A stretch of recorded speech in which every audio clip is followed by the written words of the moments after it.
Hey guys, what's up? It's a Monday. Time once again for another episode of The Breakfast Club. So, I wanted to kind of stay off politics for a little bit. I mean, I haven't been doing that great a job, but I wanted to kind of lean more towards philosophical things for the videos I've been putting up. But in light of what's been happening over the past week or so, 2 weeks, it's just been so nuts that I had to make a comment on it because I think it's indicative of something even bigger. But it's nothing new because it's something that I've touched on before. So basically, the whole thing concerning Trump and the media and this whole investigation into so-called Russian corruption has been a mess. It's been a circus, and there's a lot that can be said about it. But to me, the main thing that catches me is the fact that the current president of the United States was willing to go, you know, on the record in front of the world and basically say, in front of everybody, that he trusts another foreign country's statements than his own intelligence agency. Now, let's put our politics aside for a bit. Let's throw away any notions of whether a nation is evil or not. Which, by the way, no nation is evil. I mean, come on. But if we want to talk about corrupt or is against us or is an enemy, let's just throw those aside for now and just simply consider the fact that someone was willing to throw his intelligence team under the bus. He was willing to throw a faction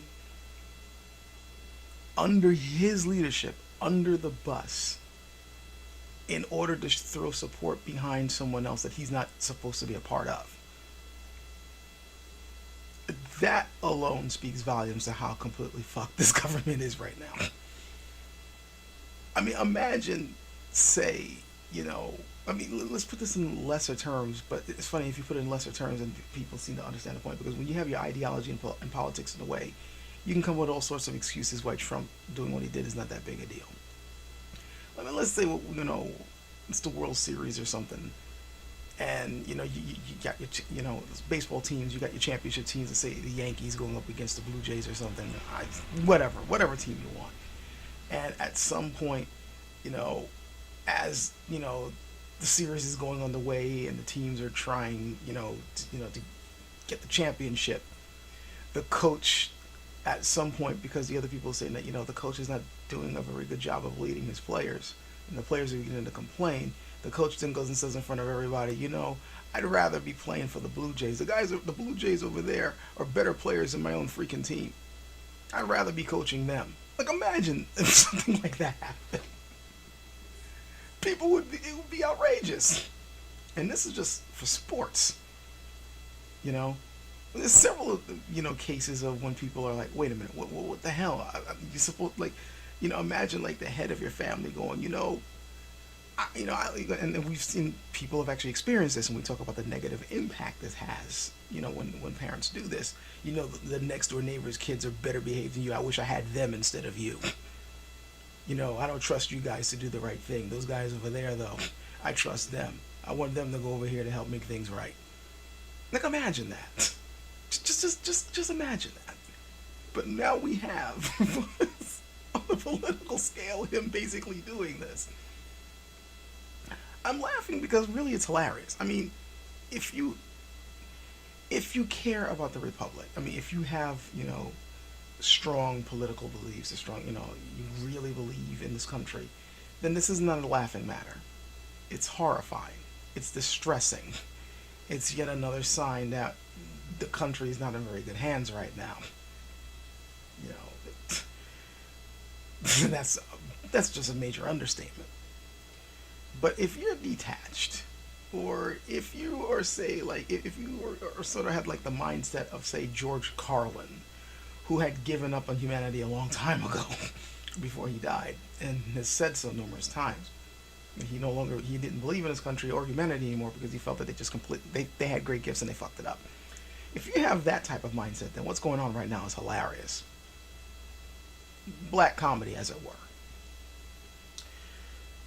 I remember a comedy act of his, and I may have brought this up before, but I remember a comedy act of his where he basically stated that all he wanted out of the news was bad news because it's a form of entertainment for him. And he says he couldn't wait for the time period when this country would soon be hit with a good deal of entertainment. You know, and you got like terrorists coming out the woodwork. Especially domestic terrorism. You'll have shootings happening. You'll have problems with the stock market, government acting stupid. And he says he'd just be it'd be a form of entertainment for him.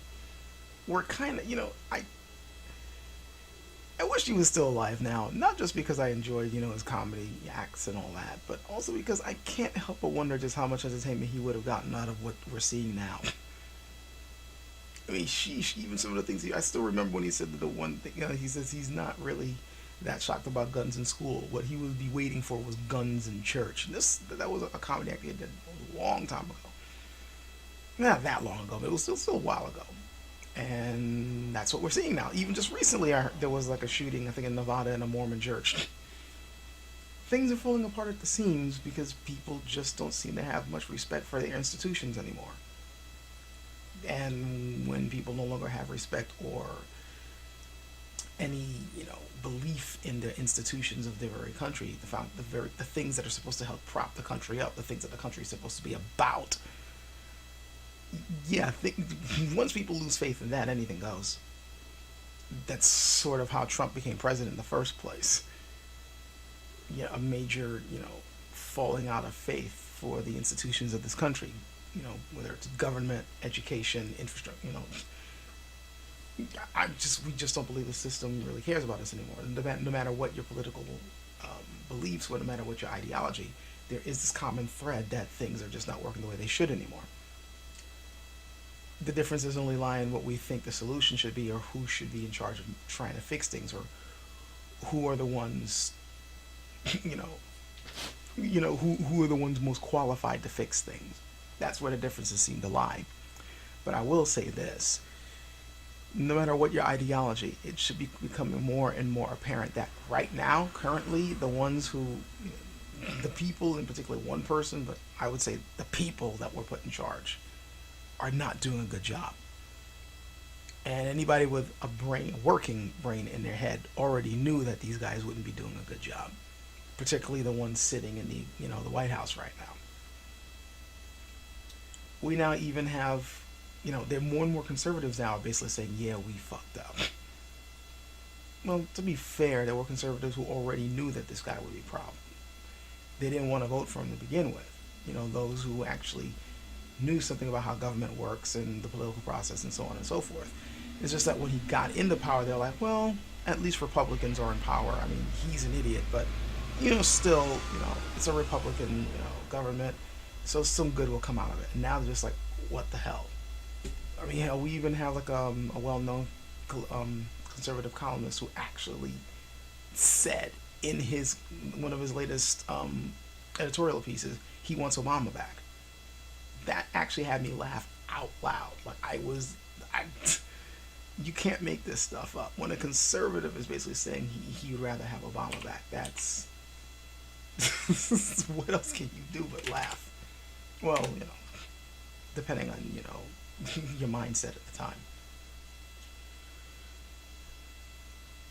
I'm going to end off with this because it's not like I'm hitting a point. I'm just commenting on events. But I'm basically saying that it should become more and more apparent, no matter what your ideology, that things are screwed up. You can't have... When you have a leader basically saying that he doesn't even believe in his team, he doesn't even believe in the people who help to keep things running smooth on his team. Like the FBI, these guys investigate crimes. That's their job. They basically are a form of, keeping law and order in the country. And they investigate everyone from the top down. When you have a leader basically trying to undermine that, or straight up stating that he would rather another country that's under investigation be the ones, in leading the investigation, or that he happens to believe in them more than his own freaking team,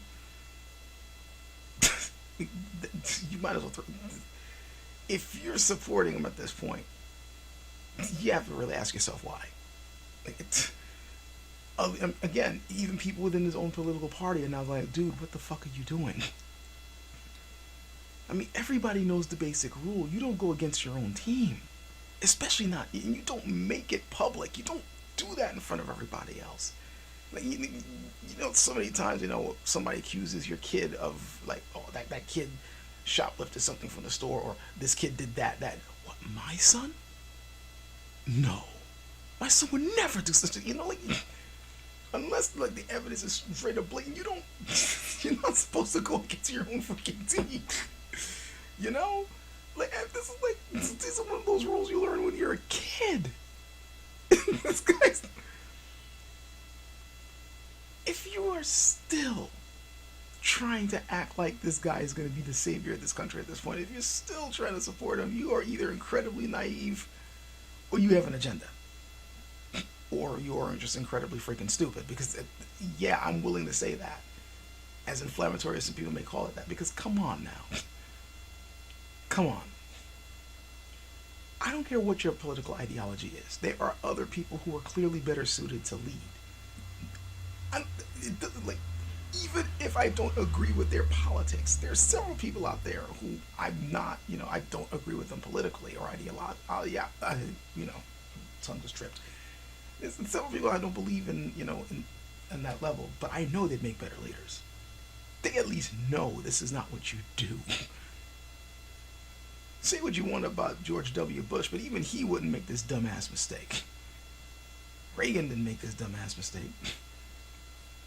Bush Sr. didn't make this dumbass mistake. Nixon definitely didn't, and that guy got impeached. Like,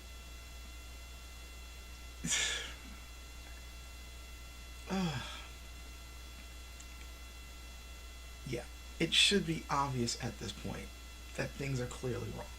Things are fucked up. You have to, at this point, I think my point is this. We have to put ideology aside if you're going to right the ship. This is not the sort of government, and this is not the sort of leadership that we should be having at this stage of the game in the United States in the 21st century. This is unacceptable. It really is. If you care about the direction your country is going in, you shouldn't be standing for this. You shouldn't have stood for it the second the guy got into the White House, because it was already clear he was unfit to lead, and the people in his cabinet were unfit to represent you.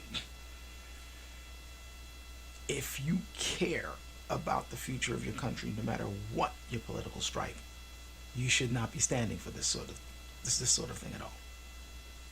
And if you really don't care, or if you're somebody who's given up on this country and humanity long ago, well then, sit back and enjoy the show. Because as hilarious, if you find this hilarious as things have been, this is a sign that we just haven't seen anything yet. Well, that's all I'm going to be saying on this one anyway. Catch you guys later.